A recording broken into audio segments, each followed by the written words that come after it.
Welcome back to the Peak, where we dive beyond the music to uncover the mind shaping today's next wave. In this follow up interview, we reconnect with AB, the Don Dada, joined this time by his brothers Jello Spaz Out and Machiavelli, three artists building something bigger than themselves, from the collaborative energy behind Casa Familia to the calculated precision of the newest track, Mastermind 2. This trio is carving their lane with a sound that fuses emotion, hunger, and family. Today, though, we're getting into who Machiavelli and Jello really are. Here, these three have come together and how they've come together and what Casa Familia represents for their movement, past the beats, past the bars, and into the purpose driving it all. This is the peak. Let's get right into it. So I want to know, for people that don't know you guys at all, how did the three of you first connect? And what made this link up between AB, Jello, and Machiavelli feel really natural? Who's answer that? Okay, Um, I'll do it. Yeah, yo, Mike. Start off, Mike.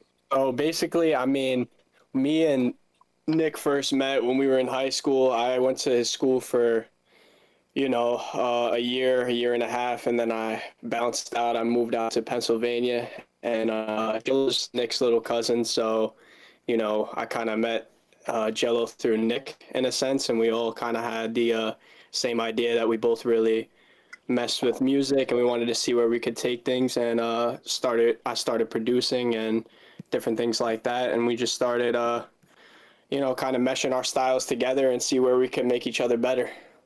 Yeah, and so you said that you started producing, and so in the beginning, were you like the producer? Did people have their roles, or what were the roles in the beginning?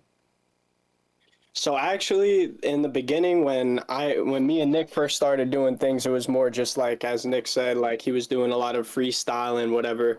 And I'm into making music. I make some tracks where I'll be singing, but I'm not really much of a rapper. It's just not really my thing. I leave it to these guys. But when me and Jello first linked up, he had a certain style of music that I really messed with. And I started trying to help him on his tracks, engineering his vocals, whatever it may be. We started passing beats around and things like that. That's dope. And what was that first standout moment for you guys when you first linked up, Jello? How was it? So, well, as I can remember, is the first link up. Obviously, there was music going on or whatever. We had some insane freestyles. Not gonna lie. And then, well, off topic, but after that, it was just shit. Like started popping off for like all three of us, and we just started working. Straight into the studio. Did you guys get into like a official studio after that, or did you have a home studio that you were working in? We started on like a home studio. We met in like September. So in that September, we would just record off of like BandLab from like the phone, Hmm. and then I moved up to Logic. Mike moved up to FL, and then that December we were like, you know what, bro, fuck it, bro, and then we all just hopped in like a real studio. We made a couple songs, and then we were like, damn, bro, like this is what we really want to do. That's dope. That's dope. And so, And AB, the first track that you guys made, did that come out? um, first track we made all together, or That the did first come out, couple but of then it got tracks. taken down. Yeah. It was a Yeah, producing they issue. all got, yeah. Oh, they got taken down off That was the of main issue right, there. right off of Spotify and such. And so, I heard you last interview. You talked about maybe bringing some of that back along with the new clothing. And so I understand that we're going to get into that resurgence later on. I do want to talk about that. When did you guys realize that what you guys had together was more than just like a few collabs, like that it could actually be a movement? I'm gonna take the. Oh, Mike, you go first. I mean, for me personally, my goal is obviously to collaborate and grow. But the first thing that I really realized is once I started learning FL, learning the digital workspace, started trying to reach out to other people that also make beats, make music, whatever it may be. And I started to, kind of get really good with the software and be able to just make things off the top, just sit down for an hour and I can make a whole beat. And then I started collabing with Nick. I produced a couple songs off of his last mixtape, and I just realized that if we all work together, then it'll be not only will it be really fun, but good things can happen too if we promote ourselves the right way and we make quality in each track that we drop. Yeah, so what were one of those good things that happened? Like, what's the moment where you're like, man, this really worked out for us? Um, to be honest, I haven't really had like any major success that has had me like taken aback where I'm like, wow, this is extremely worth it. But passion wise, it's something that I really enjoy doing in my free time, and I'm really glad that I have two people that also feel the same way about it. So that's really just what it is for me, I'd say. But I'm gonna backtrack off of Mike real quick because the song that he produced, Captain Donzi, and then the song that me and him collabed on, it was Hermione. It was a Steez, Capital Steez type beat that I believe CJ Fly produced it, and we hopped on that. And those two songs are actually two of the top songs from the mixtape right now since I last checked.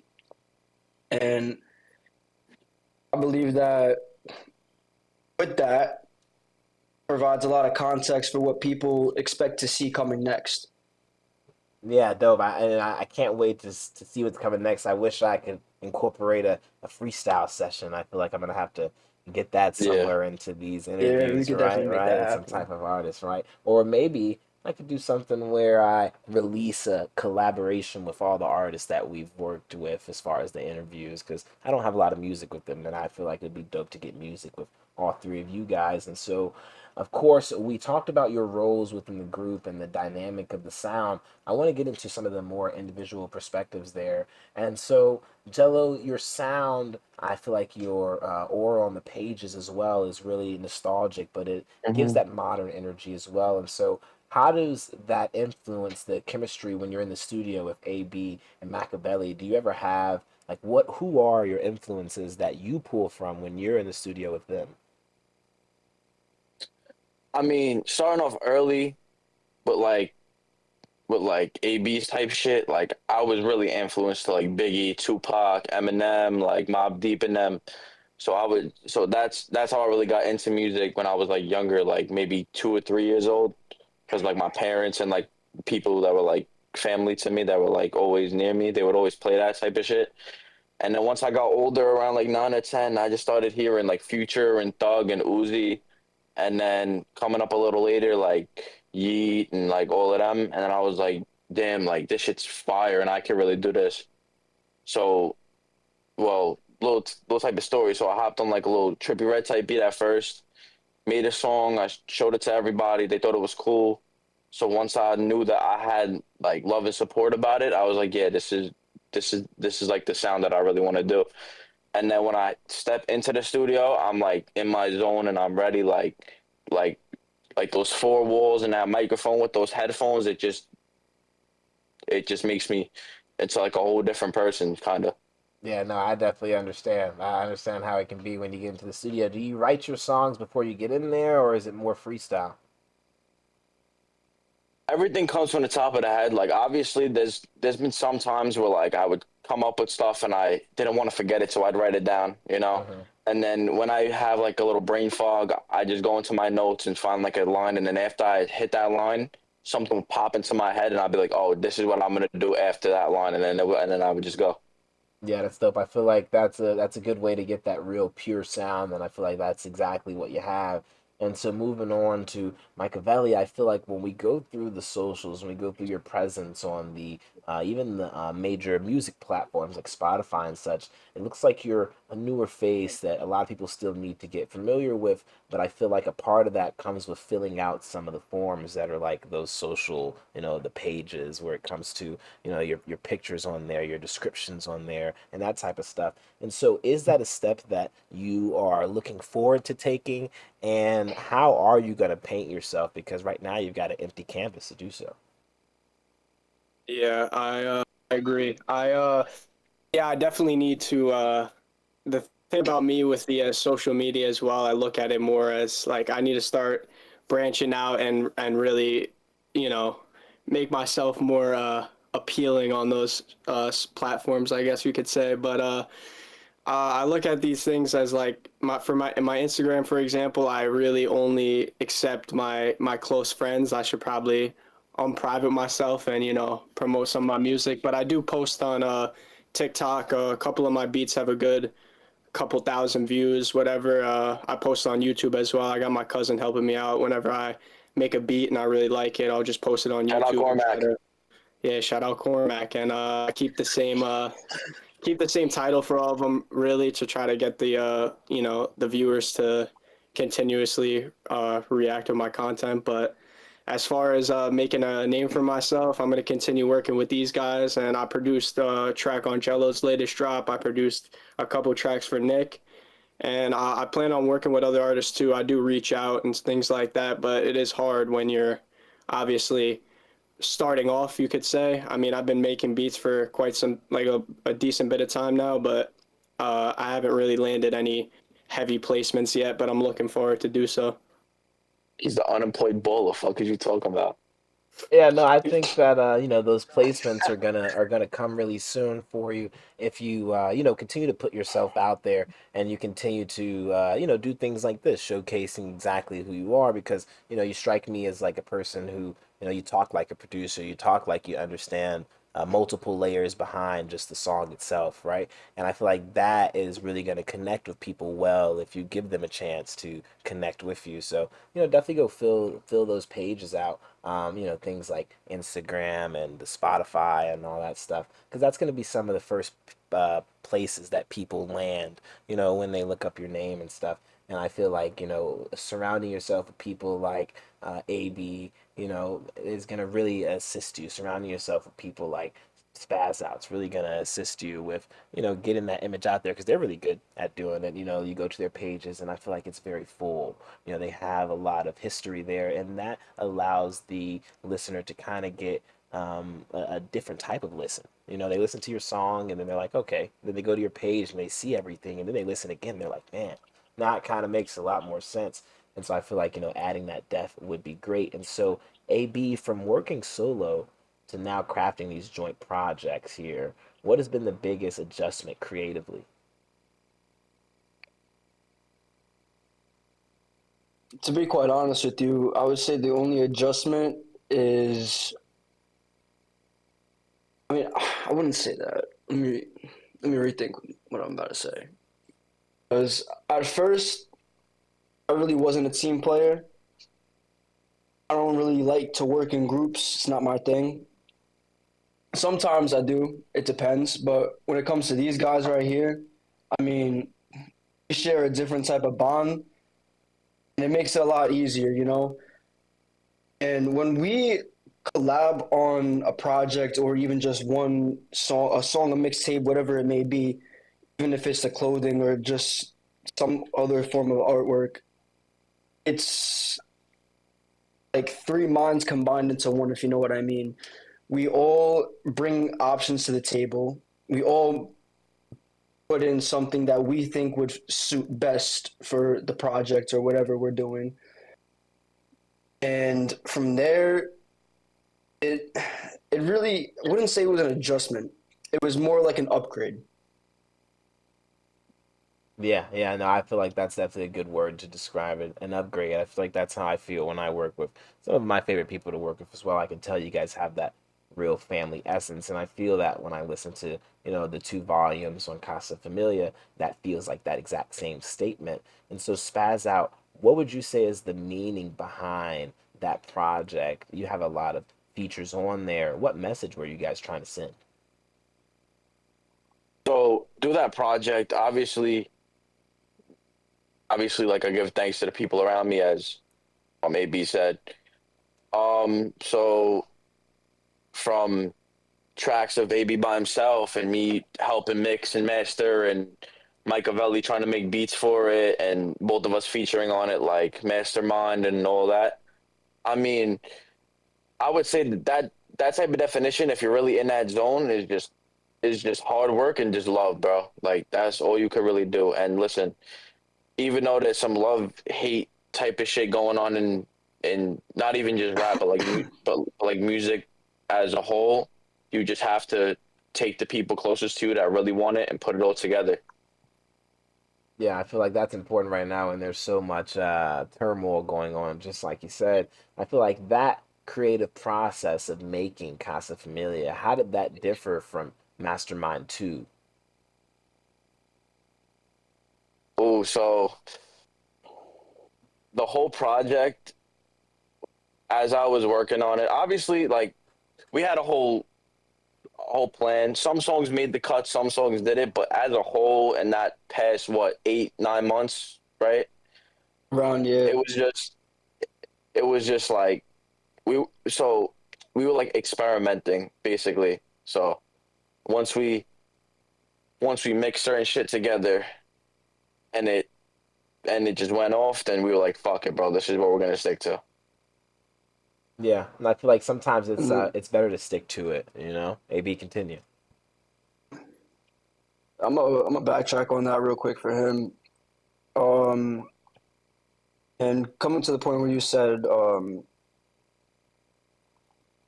like how it, the difference between Mastermind and mixtapes.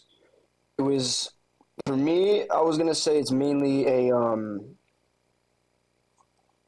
it's a there's a specific message that I was personally trying to send with a couple of songs, mainly towards not just the industry itself, but towards a lot of the people that would like to see people like us fail. You know, we don't obviously have all the cloud or none of that. That's not really the concern here for any of us. The main thing is sending the message that we're not afraid, we're not going to back down, we're here to stay, whether you like it or not. And I would say that comes in strong with Resurrection 47, Captain Donzi, and with the one song Hermione with Mike, that is a song straight from the heart, I would like to call it. That's something that we put raw emotion into from some bad experiences, I would say, I guess. Experiences that we would not like to remember, but are stuck in our heads. And we compressed it into a style that we feel would reach younger generation or even our generation, such as X has reached our generation and younger generations and even older generations. How Kid Leroy has done that as well. That was kind of the vibe we were going with that song. And every other song really speaks for itself. Like I said before, it's strictly just a message. Yeah, I feel like those are two artists that really represent longevity, for sure. And I feel like that's definitely the vibe I get from you all's music. It's a masterpiece when you listen to it. It feels like there's a lot of work that's put behind it. It doesn't feel like it's just thrown together quickly and put out, you know? And I feel like a lot of it uh is in the hands of you guys working together on the tracks. It's not like one person comes with a track and then somebody just throws a feature on there. That may happen sometimes, but a lot of the times it sounds like you guys are really working together from scratch to make the beats and then to make the concept and then come together with something together in the studio. You're not just, always sending it back and forth over the internet like a lot of people may do. And so what track best represents your chemistry together and why that one, Mike?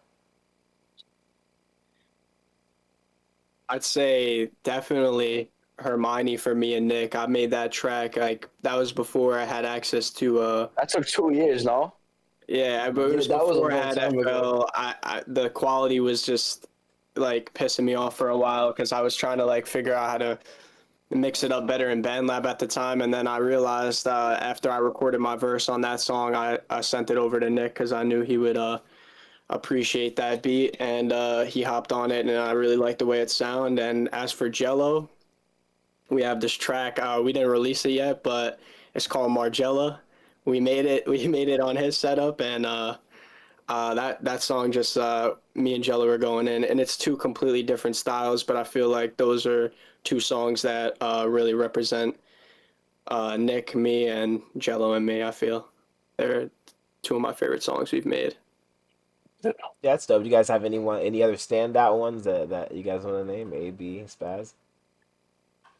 I mean, me and Machiavelli, like, so basically after that whole studio session, we had like a little bit of time, and the engineer there, he was like, "Yo, just send me any beats quick before like your session ends." So Machiavelli sent in this beat, and it just spoke to the both of us. So we hop in the booth, and that was it.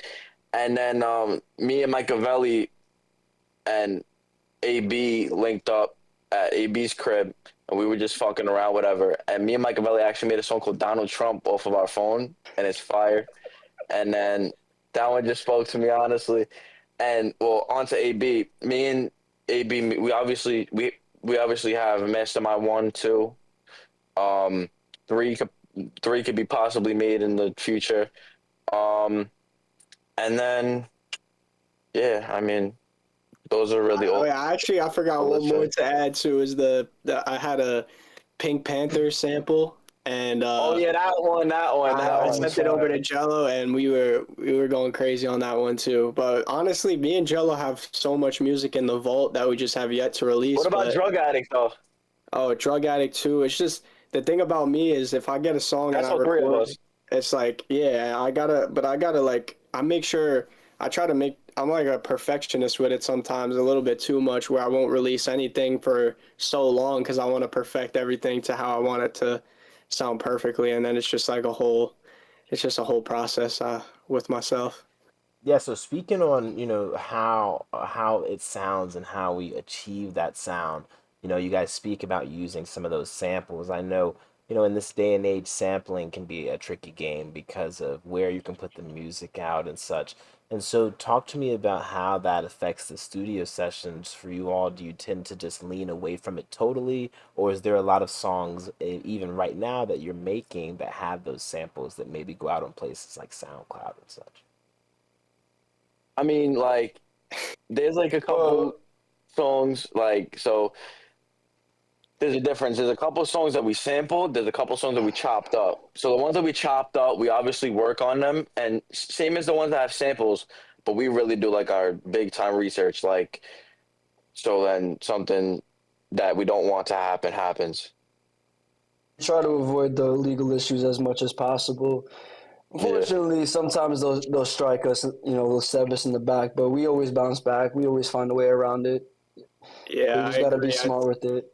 I say that with the sampling gets tricky, but I mean, there's obviously websites available for like if you're trying to learn how to sample, there's samples that are free that you don't necessarily need. I guess maybe you might need a license for them, but I think the licenses are Copyright. for free. Yeah, but yeah, honestly I try to avoid using samples just because it's a little tricky, but sometimes I do it. Yeah, that's dope. I really like I use Splice, as a program where it has tons of those free samples that Yeah, you can, then chop up further, then kind of like make it your own past that. I feel like that's an exactly. art in itself that a lot of people may not, look at the same way as they do just playing the piano or so. And so when you guys make music together in the studio, what or who usually starts the ideas? Is it the beat, the lyrics, or the concept? What comes first, or is it a mix?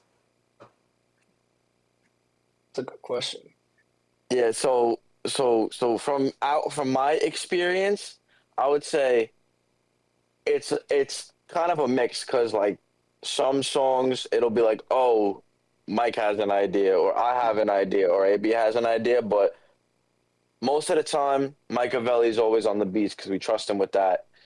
Lyrics, obviously, we all create our own, but if something sounds off, we'll obviously give truthful, like, type shit. So I'm like, yo, just fix this and this, and we don't take offense to it because we're learning.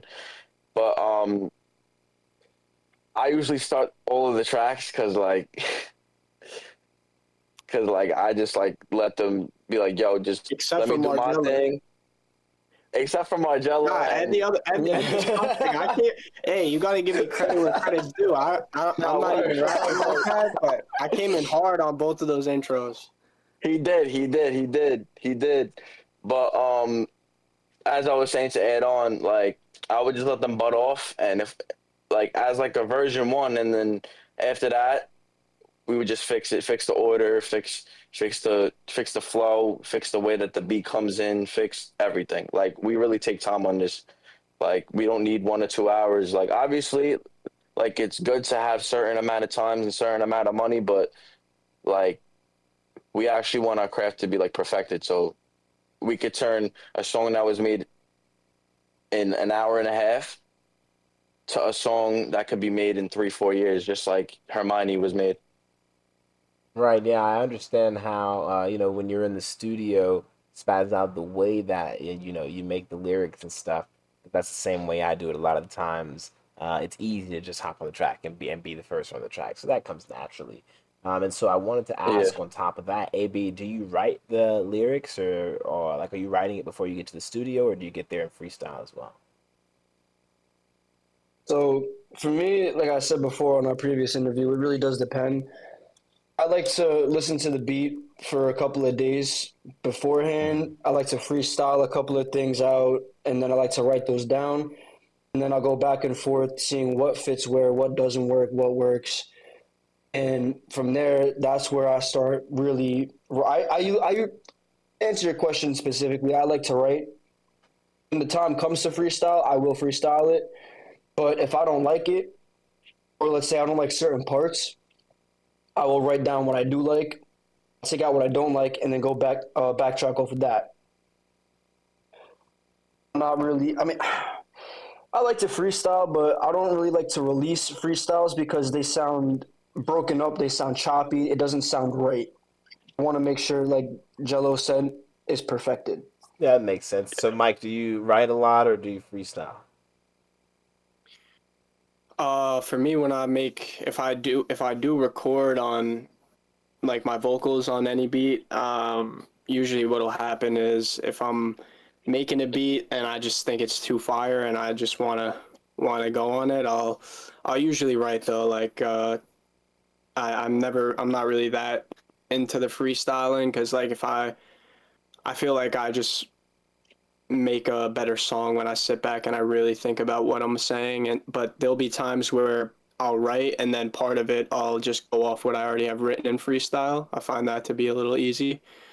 But most of the time I'm writing, and I'm usually like on most of the tracks that I've recorded my vocals on so far, I haven't released any music. But if I was, which I do have a few tracks, I've wrote on all of them, and I'm most of the time I'm singing. Really, I do a lot of like alternative rock music as well. I Hmm. like to record on beats like that. That's kind of my thing.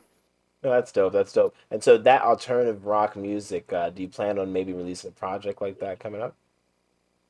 100%. I already have like 6 songs completely done and mastered fully. It's just taken me a really long time because I'm pretty much doing everything by myself as far as like mixing, mastering. I'm not really recording on a studio. I just got FL and my interface and whatever, and it's not necessarily the most expensive setup, but I feel that I do a lot of research and I watch a lot of videos on how to, you know, make sure the things sound as good as they need to. And I feel like if I spend a lot of time working on it, it eventually sounds how I like it. But I got about 6 tracks done. I plan on doing 10 to 11 though. Yeah, no, I think that's going to be really dope. Can't wait to hear that as an extension of the quality that you put into the music that you make with these guys right here. And so let's go in kind of a round robin here. I want to ask Spaz, what are some lessons that you've picked up from AB musically or personally from being in the studio, being around him lately? So as of the last time that we were all together working on music. The one thing that I learned, not specifically from him, hold on, I said that wrong. Not specifically music wise or whatever. He always just tells me because me and him are family. He just says, "Yo, just keep your head up and don't ever give up on this shit." And then whenever I feel like it, him and Mike, they're obviously the first two people that I run to because they're the ones I'm closest with. And then after that, it's like, yo, like I really have to listen because once I listen and comes to like success.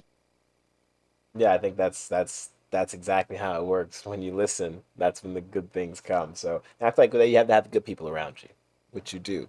And so let's keep going here. I want to know, AB, what's something that you may have learned from being around Mike? Well, I would say one really good thing that Mike has taught me, again, not it has nothing to do with music. Mike is really the person that, besides my family, my parents, to really keep my head held high, to not let pride and jealousy and all that get in the way of my goals and my ambitions.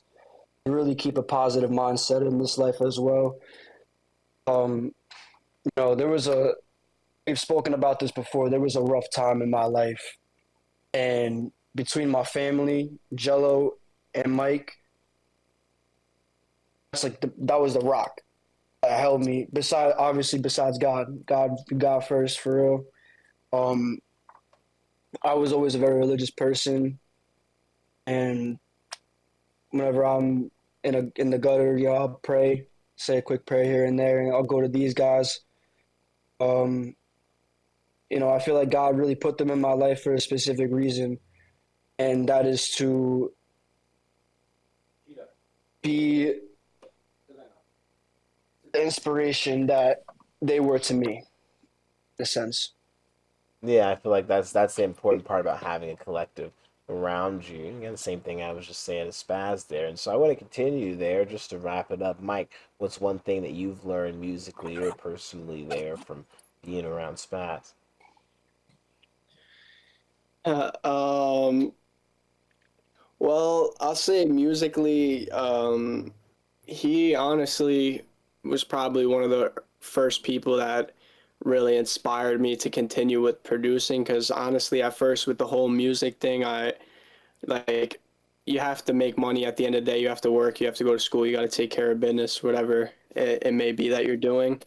So I kind of thought it was a little bit of a silly idea to, really invest my time into this. But once I met Jello, he was fully into the music. He had his own setup, and I seen things like that. He had like the new microphone, the new interface, whatever it may be, and I thought it was really cool. And I started really finding a passion for this stuff, and that's when I picked up, playing the piano, a couple other instruments, and just continued producing every day. And I really was inspired by some of the things that I had seen he had going on at the time, and yeah, that really inspired me to be where I am right now. That's why I'm still doing it. Yeah, I think that's really dope. I think there's more things to learn for you guys as you continue, your journey here. I want to ask, as far as the future, what is the bigger mission behind the collective? What are you guys trying to accomplish in your city? We're trying. I'm trying to. I know Nick is working on his clothing brand. There'll be more drops hopefully coming soon. I know that some people were upset that a lack of detail, which I had mentioned myself. I agree. Like there should we should put with everything we're doing, music, fashion, whatever it may be that you're doing, you got to put time and effort and really think about what you want to release. And I think we're gonna figure it out. And the goal would hopefully to be successful in both of those fields. Have money coming in and obviously make a lot of cool connections. And I don't know, meet really just we'll see how it goes. But I feel if we all put 100% effort into whatever we're doing, we'll be able to succeed. Got to agree with the man.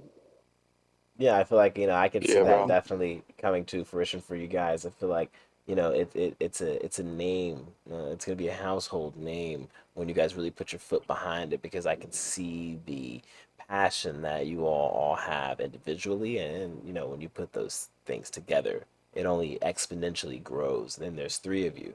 So it's like you really can't miss if you guys are all actually doing the work that it takes. And so, where do you guys see the team in the next year? More joint tapes, solo drops, maybe shows? What do you think? But I plan. I'm sorry to speak again, but Nah, you're um, fine, bro. what I'll say, my plan would be I want to save some money and potentially maybe have our own space to work in where we can have people come in and do what they got to do as well. But you know, we kind of are running the whole thing. We'll have a we could engineer, maybe hire people too, and we can have our own little studio spot where we can hang out, make a bunch of shit, and as far as the clothing, I'll let Nick speak on that, what his goals are for it, because I'm not too tapped in with it, but I'm willing to support all the stuff we got going on, and I just hope everything comes to fruition. We'll see. Yeah, I'm a backtrack off the clothing. I've been in tune with a couple of designers right now, digital designers mainly, that my cousin uses for his brand, and we have dug up some designs that I think that would be perfect for what we have coming up, and especially for what we've had released so far. I think that towards the future, especially in another year, it's going to be something that not only benefit us, but our future generations, our children, our children's children. And I'm not saying this is all going to happen in a year. As much as I would love it to, it's impossible. It's not going to happen. You know, like I said it on the last interview, Rome wasn't built in a day. This is going to take a lot of time, a lot of money, a lot of effort. Blood, sweat, tears is going to go into all of this. And I feel very confident to say, though, in another year, it's going to be a lot more advanced than what we have now. Going to be more money coming in, like Mike said. Going to be more clothing being dropped, more music, and it's not just going to be the solos. We're going to have a lot more joint operations going on with the music, as much as we do solos. And go back off what Mike said with the studio. That would be what we invest into him. As he's invested into us, we're going to invest into him with that. And we're going to make that dream come true. Not just for him, but for all of us. You know, Yeah. not to take your work, Mike. Not to take your work. But to butt off him, so I mean, we have a lot going on in the future. Maybe, I mean, as AB said, it can't take a year. You know what I mean? I mean, we are in the works of Casa Familia too. We're in the works of a group collab album. We have Mike's solo album with features from us. We have my album coming out next year. Me and Mike have a show in like a couple months. And it's just we'll see from there. And then from cosigns and follows, like I have XX's label following me. I have a bunch of other people tapping in with us that are like on the bigger end and not even just like the country or like whatever. It's just worldwide. So we're getting show love from all over the place, and I really hope big things come and you just gotta let God give it to us. I think it's definitely Into coming. that. Right. And so, if a label or a major artist tapped in tomorrow, what would be your message to them about what you guys stand for and what you guys need in order to, do some business with them? I'm gonna have to say, like, um, obviously every everything that we work for, it's positive, and just like ODB said, we're all for the children, whatever. So we're for everybody. Like we work for everybody, and we just want to show our craft to people that are in different generations, that are different ages, that are different in any type of way, and we just want to what's a good word for this? We just want to like expand so different types of people can really see not just what we have, but other artists that are that are in our position, like that are trying to make it. So we're just trying to start something for them. I would agree with him. Um, I want to add another point to that as well. My main thing is also to put the information out there. Don't do stupid shit that we did as individuals, not even just as a group. Because, like I said before in our previous interview, at the end of the day, it's gonna come back and bite you in the ass. It's not worth it. Stay down that good path. Do what you gotta do. Keep your head down. Get your work done. Get your money. Love your family. Because at the end of the day, you're not here forever. Neither are they. I'm saying it's always gonna be a battle. It's always gonna be a struggle.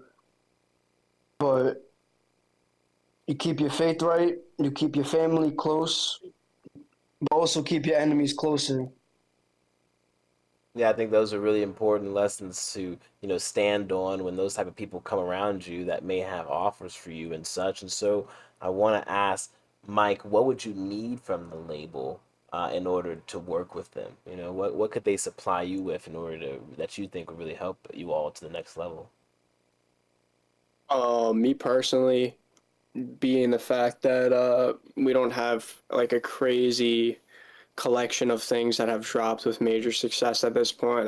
What I would really ask for is just we're ready to work. I would like to get obviously a nice setup that we can work in, a little bit of an upgrade from what I got going on, and if they were to do that, I know that we would be able to, sit down and take the time necessary to produce very good music. I'd imagine. I mean, that's really all I would need at this point. I feel that with a good space to work in, not even necessarily you don't need the most expensive things, and some things are just some certain things that you might need in music are tailored to certain types of music as well. So it's all dependent on what you really are into and what your goal is with the music. But I definitely say if a label was trying to work with us, just provide a good setup, and then I'd imagine with that good setup, the money could start coming in a little bit more.